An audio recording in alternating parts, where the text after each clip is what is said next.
foremost, let's lay it out there. My name is Jacob. I'm a left-handed golfer. I'm from Austin, Texas. I love everything there is about golf. Am I good at it? I think I'm better than average, but I wouldn't say I'm the best. So with that being said, that's kind of a little bit about me. I love following the PGA Tour. I think I've followed it since 2019, which I know is not too incredibly long, so I watch it religiously. So this is just something that I kind of want to do on the side. I think everybody, for some reason I'm looking around and everybody like my age is starting careers, which I'm not saying I haven't found a career for me, I guess. But they're like having families and kids, and for some reason my brain can't compute that, so I'd rather just sit here and talk about golf, which I'm gonna do. And let's get right into it. With the TGL. So the TGL happened last night. I think we had the Jupiter Florida Lynx team, which consisted of rookie and Akshay Bhatia. Rookie meaning that was his first, start on the TGL. He did an outstanding job. I think, he did great. We also had Kevin Kisner on the Jupiter Lynx team. We had Max Homa, which we'll get into a little bit later on in the show. But of course, Tiger Woods acting as the head coach of that team, which is technically his team. Obviously, Tiger being the GOAT. He was there. He looked really good. A huge expectation that I want, maybe not expectation, but I think more of a want than anything is to see Tiger Woods compete and on tour this season. How about this? I've changed it to be a little bit more lenient because I really do want to see Tiger back out there because I think he's really good for golf. I just want to see him back competing on the tour, whether it be at some crazy weird tournament. Like, what did he win that one year? The Zozo? Sure, have him win that one again. But again, competing in the majors, that'd be great. I'd like to see him on a Sunday at Augusta. In a perfect world, I would love to see him win at least one more major. But that's just wishful thinking for the GOAT. And, he's accomplished pretty much everything there is to accomplish in golf besides surpass Jack Nicklaus in majors. So we'll see how that, Jack Nicklaus, I'm sorry. We'll see how that goes. On the opposite side, you had the New York team, which consisted of Ricky Fowler, Cameron Young, and Matthew Fitzpatrick, which Fitzpatrick, that dude is so good, and he's going to be good on tour this season. I'm excited to see what he can do this season on tour.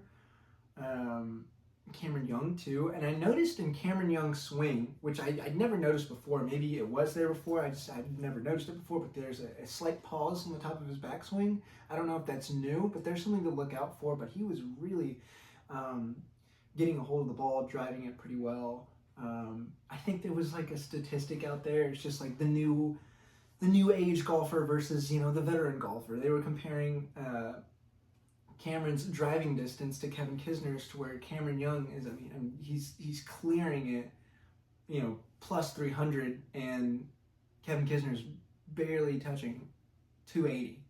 I think it was a 281, 282. Somewhere between 280 and 283, I think, was the competition. The context is that how they were talking about the new age versus the old age golfer, and I wouldn't say new age, and I wouldn't say that. I'm sorry. Let me redact that. I would say it was the old player versus the youngin, and so that's how they kind of spun it. Looking at it now and saying it out loud, I think that's a given, right? So I don't think that was necessary for the broadcast to bring up, but we have Marty Smith covering golf, if that tells you anything. No offense to Marty Smith, but it's just I don't know. But obviously, I digress. The New York team came out on top. Jupiter was off to a quick start. They went up 3-0, and then the team from New York was able to scream back. Honestly, they took the victory. And so that is how the cookie crumbles on the TGL. I think it's something very exciting. I think it's very under promoted in a way. I think you always see a couple of commercials per hour for it on ESPN. I don't think the PGA does a very good job of promoting it either. I think once it happens and they start putting out highlights and starting to get behind it, but there's no real excitement for the TGL. And I think it's at a weird time too, 6 o'clock. I kind of get what ESPN is doing. Everyone's probably off work around that time, but it's also not prime time. I would say move it out to 7, do a 7 to 8, but I know that probably interferes with, NBA, Sports Center and stuff like that. That just goes to show that as much as they want to promote golf and get behind it when it comes time for the Masters in April, make the sport known a little bit more now, right? But again, that's just my opinion. I don't know. Get people excited now, and maybe that's what I'll try to accomplish with this show. Because golf is really an exciting sport, and especially on the PGA, because once you start playing golf and then you watch golf, then it starts clicking in your mind to where what these guys are doing out there is not the easiest thing to do, right? It's definitely not the easiest thing to do, and they make it look so dang easy on TV, week in and week out. And you'll see it this weekend as we transition into talks of the Sunny Open. We have that going on in Hawaii. It's taking place in Honolulu, Hawaii. Last year's winner was Nick Taylor. 500 FedEx points. The purse is going to be $9,100,000. Well, let's see what the field's looking like. I think I saw something earlier in the day, and if I'm wrong, please forgive me. I'm sorry. But Vijay Singh is teeing it up. And that is a name we haven't heard since, I think, 2021. And if you know anything about the game of golf and anything about the PGA, you know what a big pull Vijay Singh was. The only man to take down Tiger in Tiger's prime. He had a little bit of run early in the mid to early 2000s. So Vijay Singh, a veteran in the golf community and in the golf game and the PGA. So that is going to be exciting to see him tee that up. We will also have some of the, more exciting names like Keegan Bradley. Keegan Bradley's going to be out there. Hideki Matsuyama, Jordan Spieth, Tony Finau, Maverick McNeely. So we'll see a good hand of a good decent field out there. It should make for an interesting tournament. But let's just see. I think they've come out with some of the groups. So, we have a couple people going out early. I don't really... there's a Keith Mitchell who's teeing off at 11:10. Gary Woodland is going to be in the field. He's teeing off at 11:21. Saith Thiagla, he's going to be teeing off at 11:32. Saith's a big name to watch out for. I think this season, he makes a turn. This season, I think this is probably, his best chance. I think he's getting more known, right? 1 win on tour, 125 events played, 0 international wins, 97 out of 125 cuts made, 4-time runner-up, 2 third-place finishes, 13 top 5, and then 22 top 10. He joined in 2022. He's played in the President's Cup. And honestly, I think in this tournament he played really well. I know I saw him on Sunday for sure. And I think I met his father too, great guy. Let's see how he did last season. I think it's going to take some time for him because the season he had in 2024 was where he, I think, excuse me, I'm so sorry, I'm drawing a blank here. The season he had before that, the 2022-2023 season, he did have a win on. He got his win at the QBE shootout. And then I think, what year was it when he placed second behind? Was it was it 2022? There's no way it was 2022. Oh, he was tied third. He was tied third at the Waste Management Phoenix Open, which that was a really good. I think that was the introduction to just how good Scotty Scheffler is, and the playoff he went into with Patrick Cantlay. Sahith had inserted himself into Sunday. He had a chance to win. I think there was just a compound mistake, if I'm not mistaken, that kind of threw him off his game, and he just came up that short. Brooks Koepka was also in the mix that tournament as well. I mean, talk about an exciting Waste Management Phoenix Open that would have been. But last year, 23 events played, made 17 out of 23 cuts. He finished top 25 twice. He withdrew once. So I think last year was an off year for him. He hasn't found much success as he has in the past, but I think the bigger his name gets, the more people know about him. I think the more confidence will build up with him, and we'll see him kind of turn the corner, and this may be the season. So if you are a fan of Sahith Theegala, I think now is a time to where his stock is almost rising, but not too. It's a little bit like you're buying Bitcoin not at 2008, but around 2013, 2012. So I think his stock is pretty comparable. I think people know him, but there's not a lot of people are high on him. But I think this season, I have my eye on Sahith every time he goes out, and I feel like it's just one day, one hole, and you're just like, what the heck happened? Like I looked away from the TV for 5 seconds, and then now you're down 3 positions. Now you're back 4 strokes. What happened? But yes, exciting to see him compete this year. That's a guy I'm really looking forward to.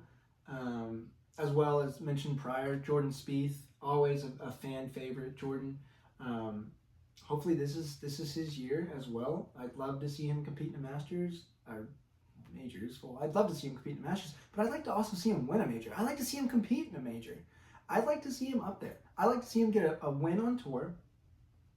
Now, I don't think Jordan will get a win right off the bat. I don't think, unless he has this crazy season, which it's going to take time for Jordan. And we'll break down the schedule a little bit later too, because we're going to have to talk about it, because this is like a subtle foreshadowing of what the season's going to be like going forward.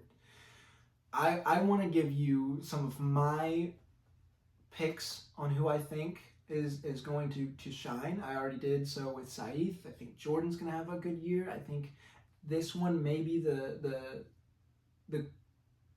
one that he needs. I think that he's working as hard as nobody wanted it more than Jordan, and nobody wants it more than Jordan, I should say. And you saw it with the frustrations, with the hot mic last year. I mean, he knows he's a good player, but he's right there. I feel like Jordan's right there. So I think we'll see how he shapes up. I think a goal of his, in every PGA golfer, is to not miss any cuts. I mean, that just goes without saying. I'm sorry, but early on, don't miss cuts. So if you're gonna play at Sunny, you better win. I'm so sorry. You better make the weekend. If you go to the Farmers Insurance, you better make the weekend. Waste Management, I want to see him playing on the weekends. I want to see Jordan Spieth playing on the weekends consistently. I feel like he missed way too many cuts last year, and that kind of hurt him. But I'm expecting a bounce back year for Jordan Spieth. Honestly, I would probably go out on a limb and say he grabs a victory. We've seen him. What was his last win? I think it was at the.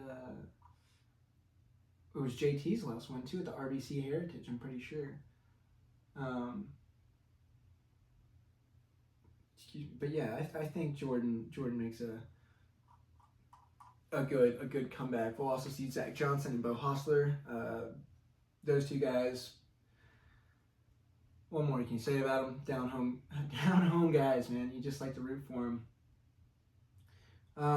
Yeah, I mean, this is gonna be a killer lineup. Honestly, I can't really say I can pick a winner, because it's just so the talent is really good. We'll see JJ Spawn back out there, of course, the U.S. Open winner last year off that crazy insane putt on 18th to go ahead and walk it off. Colin Morikawa, we'll see him out there. I think Colin is in the same boat as Jordan, right? Colin is one of those guys who's now considered a rookie, who now we look forward to seeing every weekend to at least make the weekend, every tournament to at least make the weekend. Last year wasn't the craziest year for him, but it wasn't the worst. 21 events played, 18 out of 21 cuts made. Finished top 2 twice. He finished top 5 twice. Finished top 10 4 times. Top 25 13 times. But again, I feel like it all will come around the majors. These guys have won on tour. You'd love to see them win on tour, but it's not what is expected of them, and it's not like what they expect of themselves. So we want to see them at least compete and make the weekend on every major. I would love to see Colin Morikawa compete, and grab another major and just take that one step, closer to,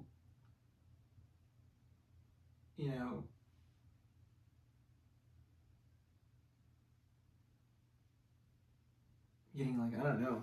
I really don't know. You win a major on tour, what's next? Obviously, you're chasing the next one, but how about, let's just get a win? So Colin Morikawa, I would just like a win from. Same with Jordan Spieth. I think Justin Thomas is in that boat too. These guys, we've seen them win majors. We've seen them compete on tour. I think this is where you have to ask, okay, what and who am I getting? Am I getting a Justin Thomas that I'm used to, or am I getting something new? So I would rate, probably put them all in the same category. I want to see Jordan Spieth win. I want to see him compete in a major. I want to see him make more cuts. I want to see Colin Morikawa play as consistent as he's been, but obviously throw in a win every once in a while, and also really, really compete his ass off in the majors. Same thing with JT. I'd love to see JT out there. He started, I think, the same amount of events as Colin Morikawa, around 20, 21. He got a win in the RBC Heritage. Missed the cut of the PGA Championship, but it's like I look forward to them playing golf, and I really root for them because I feel like they do have that potential of climbing the mountain and then staying on top and going on a run. But obviously, you got Scotty Scheffler, you got guys like Rory McIlroy, you got guys like Tommy Fleetwood. There's just so much talent on tour right now. It's so hard to pick who can go out there and win. And it's tough. It's tough because I'm looking at this field and it's like it should be. I feel like 2-3 years ago, I feel like Colin Morikawa would be maybe, I don't know. I'm terrible with time. Maybe 3-4 years ago, you're seeing this and you're seeing this field that's going out there and playing the Sunny Open this weekend. And you can be like, whoa, Colin Morikawa's playing. He's finishing top 5.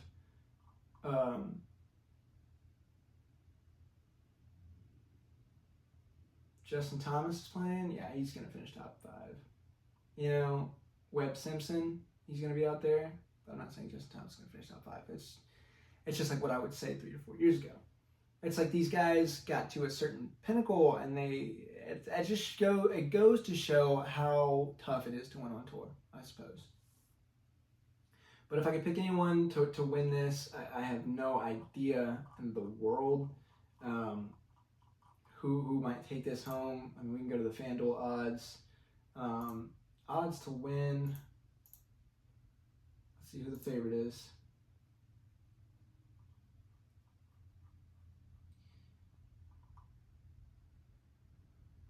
Russell Henley at 13, followed by Ben Griffin, 16, JJ Spawn, 19, Colin Morikawa 19, Keegan Bradley 19, Hideki Matsuyama 19, Vijay Singh, yeah, that is confirmed to go out. Siwoo Kim, he's in the talks. Jordan Spieth.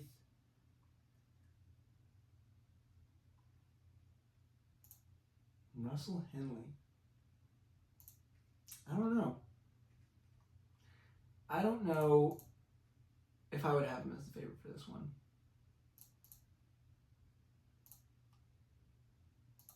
I could be wrong. 19 events played, 17 out of 19 made, 1 win, 2 top 2s, 0 top 3s, 5 top 5s, 10 top 10s, 13 top 25s. He tied 10th last year at this tournament. He won the Arnold Palmer Invitational last year. He's cut from the Masters, cut from the PGA Championship. Tied second at the Tour Championship. I do remember that. Tied 10th at the Open Championship. I don't know.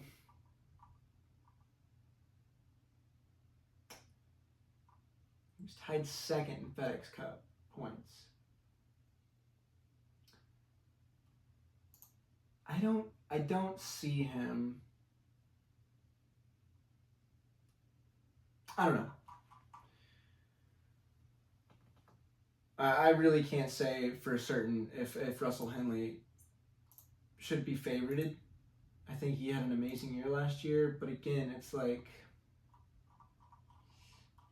the guys that I mentioned prior, the Colin Morikawas, JTs, Jordan Spieth, they were all one time really hot in their career. Excuse me. They were all in Russell Henley's shoes, and now look at them. So it's a very fickle game.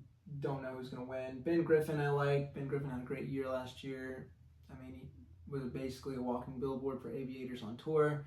JJ Spawn, I think he had a great year as well. I think he kind of disappeared in the Ryder Cup. I think Colin Morikawa also kind of disappeared in the Ryder Cup, but it's neither here nor there. Keegan Bradley, he's playing good golf. I can see him definitely making the cut, but I don't think I see him winning.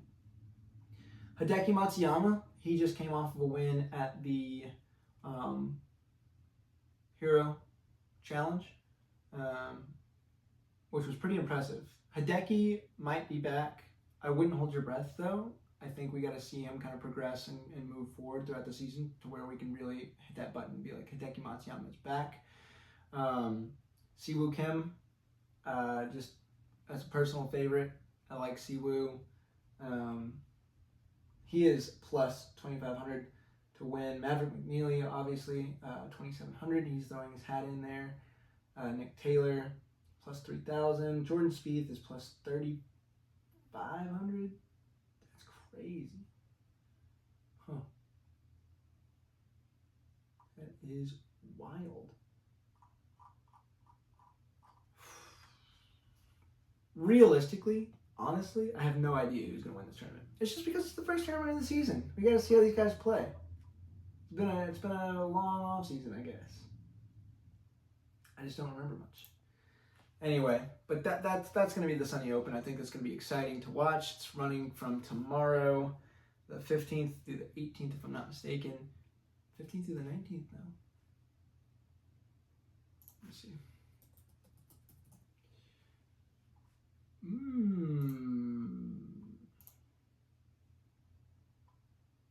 15th through the 18th. I got it right.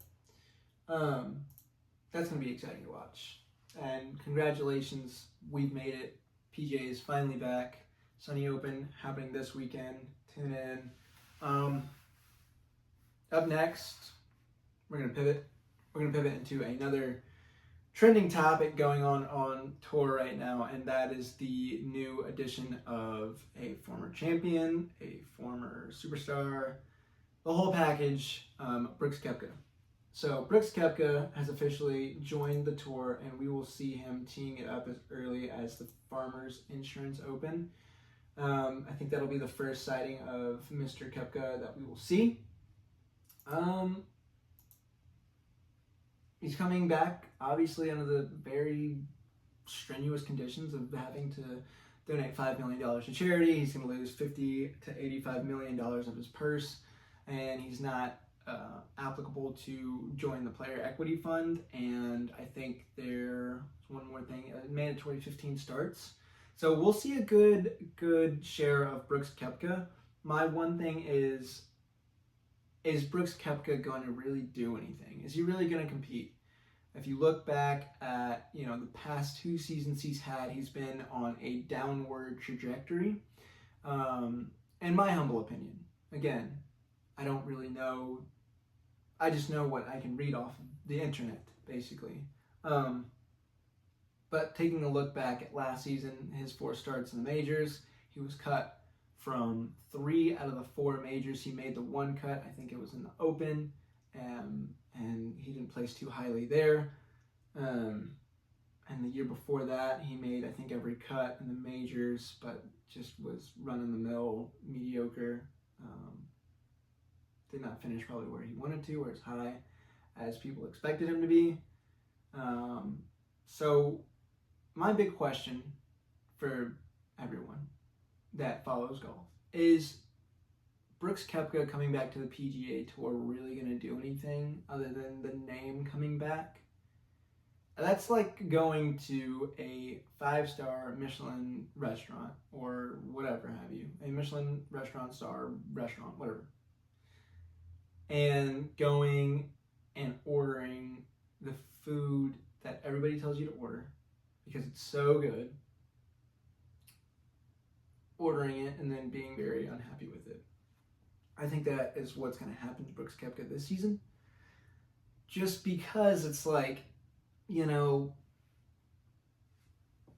like I mentioned before, I mean, even before he left, his last season on tour wasn't anything to write home about, I don't think.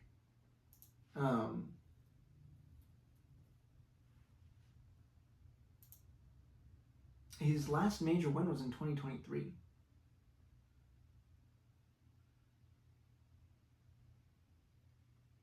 But he had already left LIV. He already left the LIV, right? I think so. Because he won was it the PGA or was it he won the PGA Championship. In 2023, he won the PGA Championship.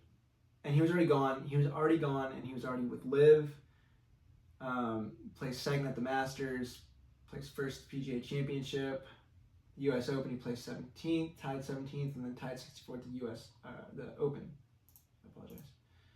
But let's refresh it. Let's go look back at the last couple seasons he's been. And obviously he's been with LIV, so he's only playing majors. Excuse me.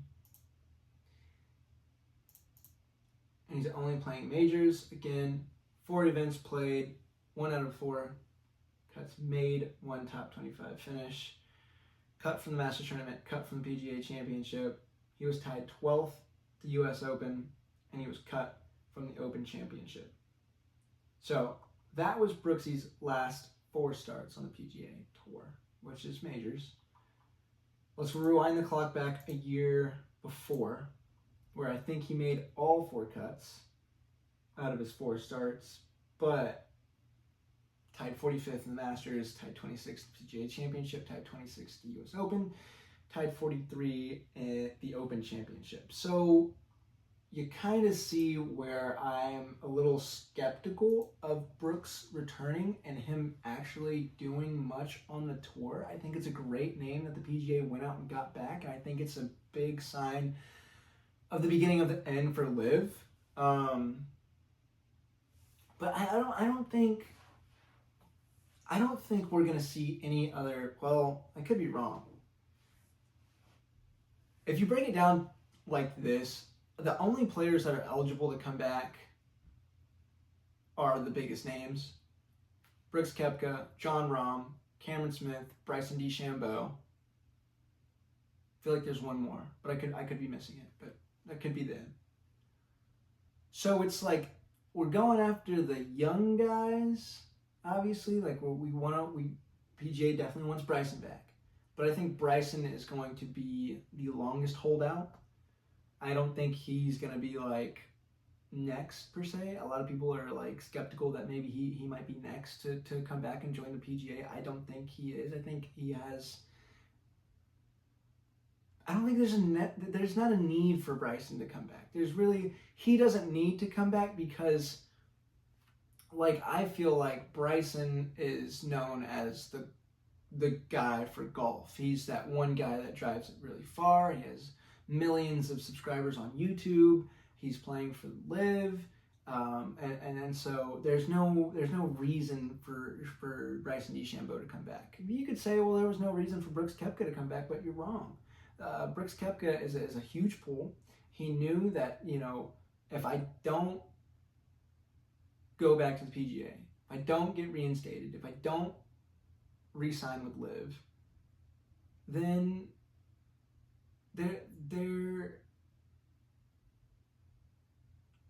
he's not going to be as competitive, right? He needs his edge back. It's good to have Brooks back. I'm not saying it's a bad thing, but I'm just saying lower your expectations for what is coming back. That's all I'm saying. And if I'm wrong in saying that, so help me. I feel like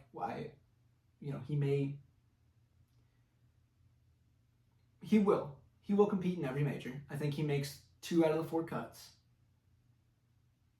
Maybe even more. He'll probably make more. But for right now, play it safe. He makes 2 out of the 4 cuts in the major starts. But as far as, the dude's 35 years old. And that's not old or anything. I'm just saying, like, now the timeline is starting to tick a little bit. Starting to get a little bit shorter for him. We saw it in the Full Swing documentary, where he was talking and he was sitting on the couch after he got cut from the Masters, and he was saying how tough it is to compete with Scotty. But if that was the case, then Rory would not have won the Grand Slam. So I think Brooks coming back is something,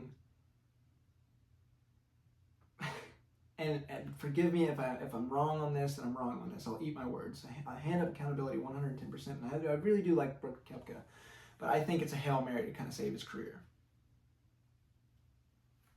I think it's a.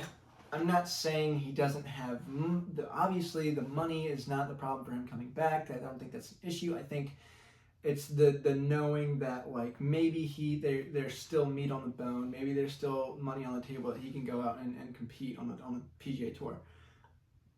He's guaranteed 15 starts. We're gonna see him 15 times on the tour. We're gonna see him compete in these smaller events that he wasn't competing at before because he was already a big pool. We're gonna see him at the Farmers.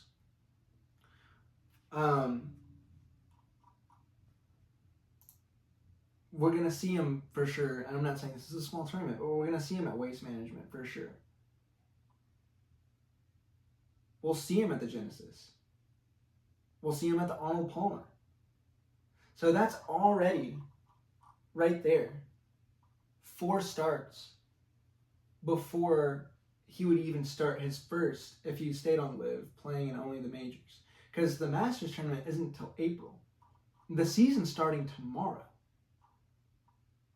We have a handful of tournaments before the first major championship.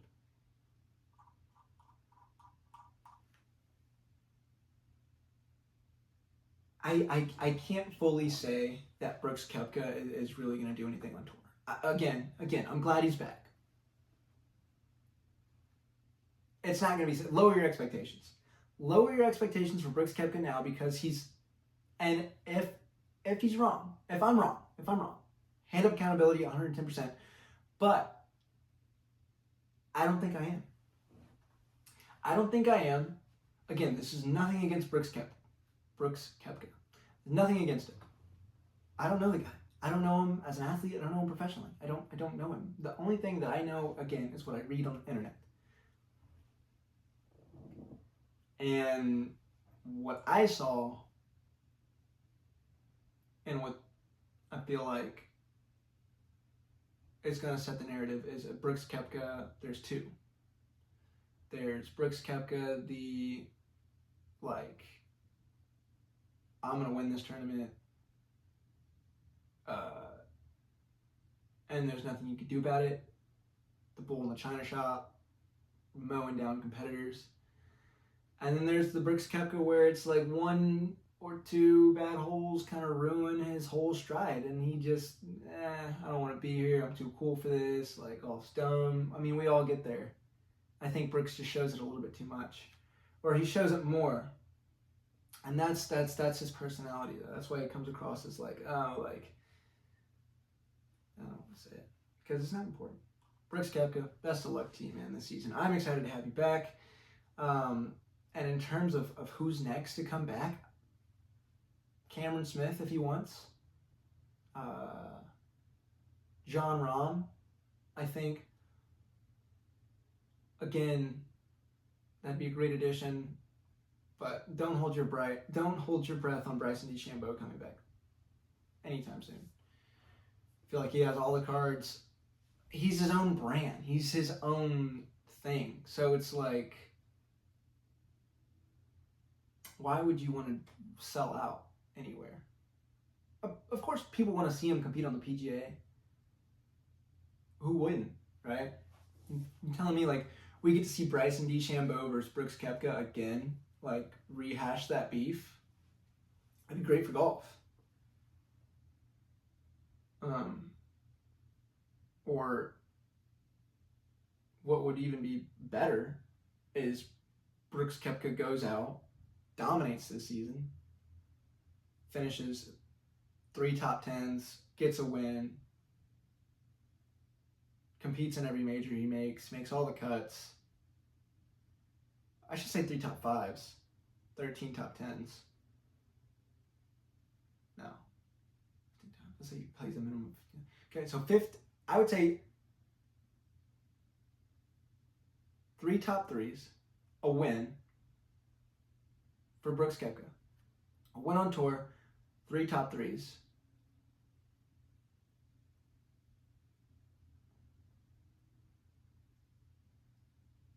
8 top 10s,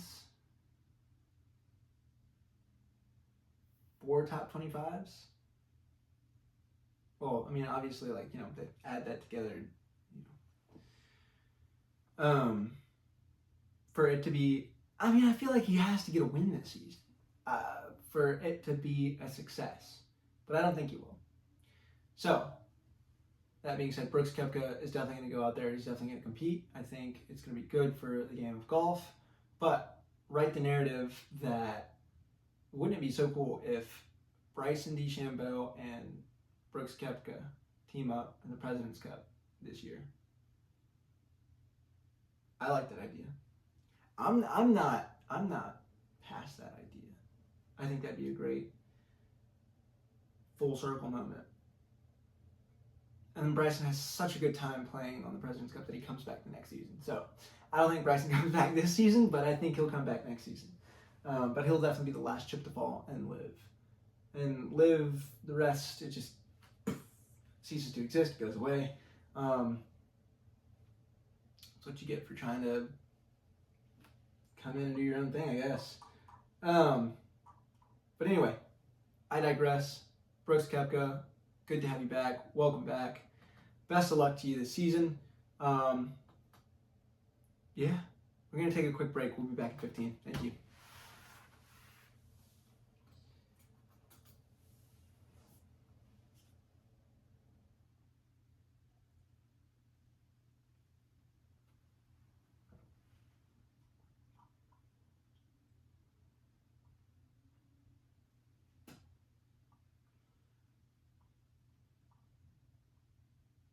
Back on 3, 2,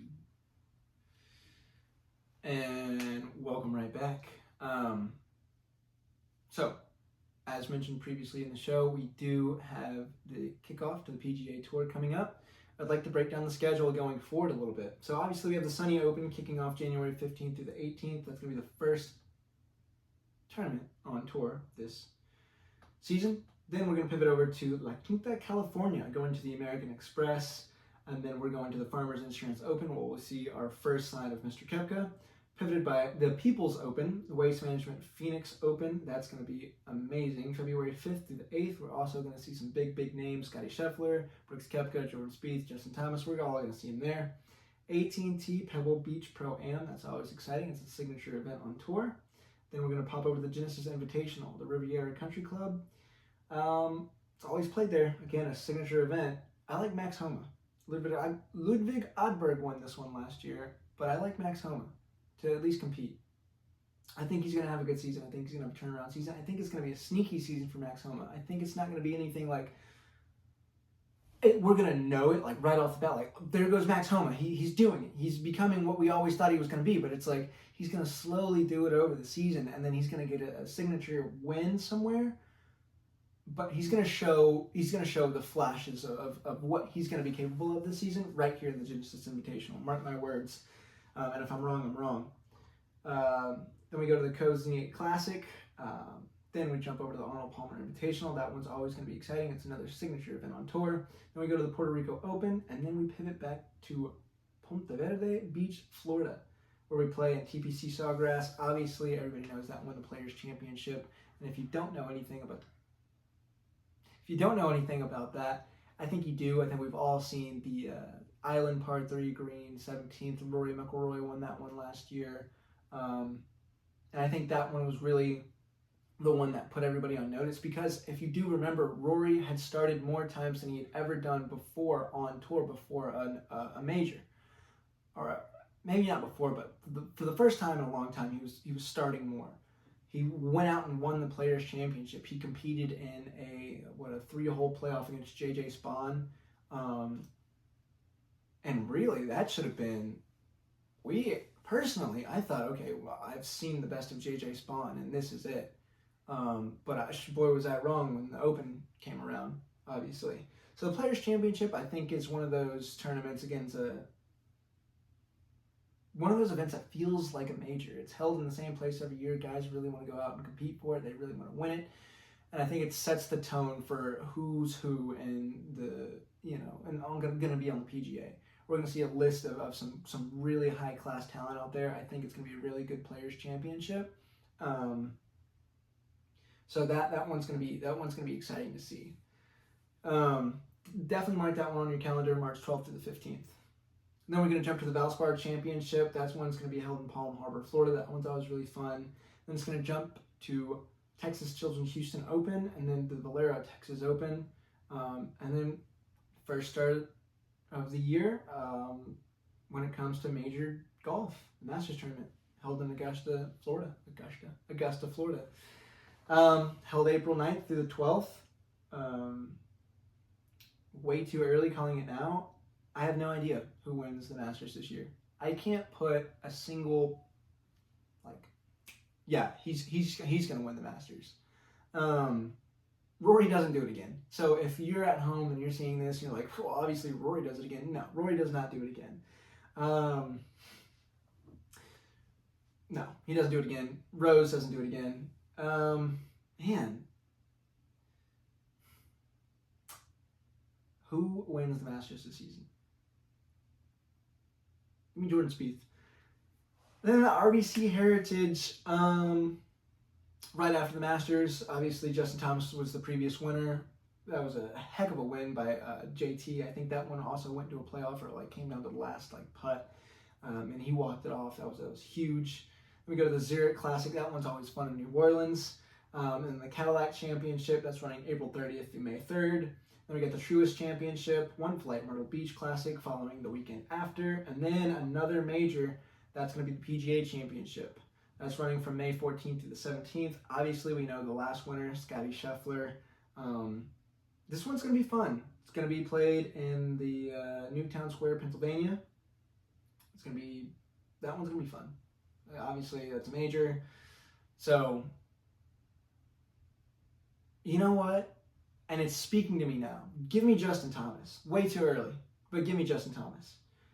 And then we got the CJ Cup, Byron Nelson. That's going to be held in McKinney, Texas. Then we got the Charles Schwab Challenge. That one's always fun. I think that's when Ben Griffin got his the first win on tour that season, if I'm not mistaken. Yep.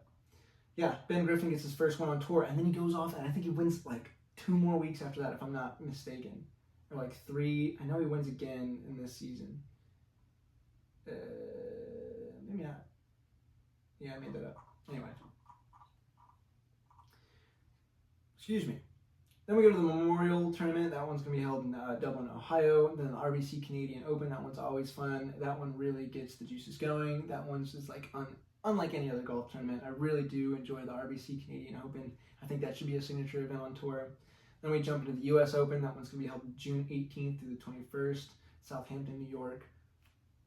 Previous winner, obviously, J.J. Spaun. I mean, he had that incredible putt to kind of walk it off and seal the deal. But the last memory I have of that was a rain delay. So I think that just took forever. And then obviously we got the Travelers Championship. Keegan Bradley with ice in his veins winning that last year. That one was really fun. John Deere Classic. That one was always a good one. Just real fun, light, happy-go-lucky tournament, I feel like. A lot of good memories tied to that one. Genesis Scottish Open. Jumping to the same weekend, the ISCO Championship is going to be held that weekend too. Then the Open Championship, that one's going to be interesting. I think what we're really going to see is we're going to see a Matthew Fitzpatrick.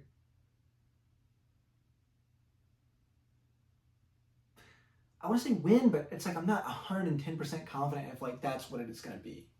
I'd love to sit here and be like, oh yeah, Matthew Fitzpatrick's going to win the Open. But I think what I'm seeing from him and what he's saying and what I saw in the Ryder Cup is a Fitzpatrick that I don't think anybody had seen before. I think it's like, okay, Fitzy's got that dog in him.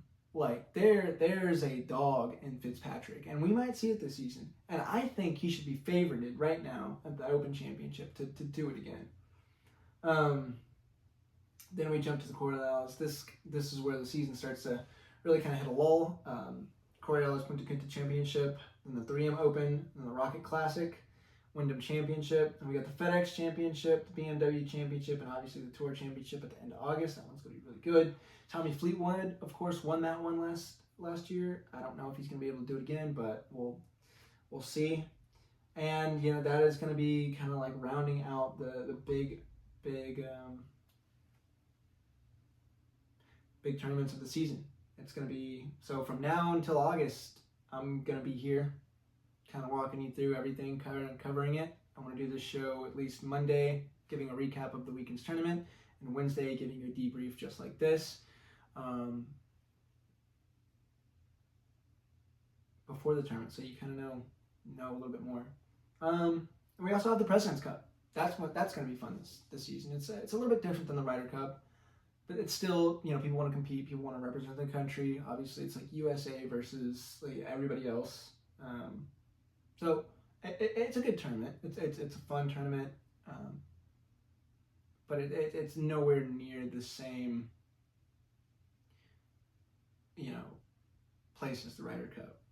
And maybe we can cover that a little bit down the line. What happened at the 2025 Ryder Cup? We'll break that down a little bit more for a different show, but for now, friends, it's gonna be an amazing season. I feel like I've talked about it a lot of it was rambled, but I think this is going to be a very exciting PGA season. I think we have a lot to look forward to. Obviously, Mr. Koepka's return is going to be great, and we're going to see some familiar faces out there compete. I'd like to see Tommy Fleetwood back out there, get another win. Again, Ben Griffin, can he keep up the momentum that he had from last season and get another win this season? Maybe. As well as, is this a season where Jordan Spieth turns the corner and starts to, rack together a couple wins, maybe even goes out and gets himself a major? Same thing could be said with Colin Morikawa, Justin Thomas, like I mentioned previously in the show. I mean, there's a lot of questions going into. I feel like this now is going to be an exciting season because there's a lot to look forward to. There's a lot of unanswered questions, but I feel like the one question that everybody might have is Scotty going to be the same Scotty? And I think he will be. I think he'll still be pretty dominant because you don't go off of multi-win seasons to just not winning. It just doesn't happen, especially when you're a guy like Scotty Scheffler. So yeah, again, he's going to be an exciting guy to watch this season, but I think it's going to be an incredible PGA season, and I'll be with you every step of the way. And I'm excited to do this So that's it for me, folks. Keep the club face closed, and that's all I gotta say. Y'all have a great night.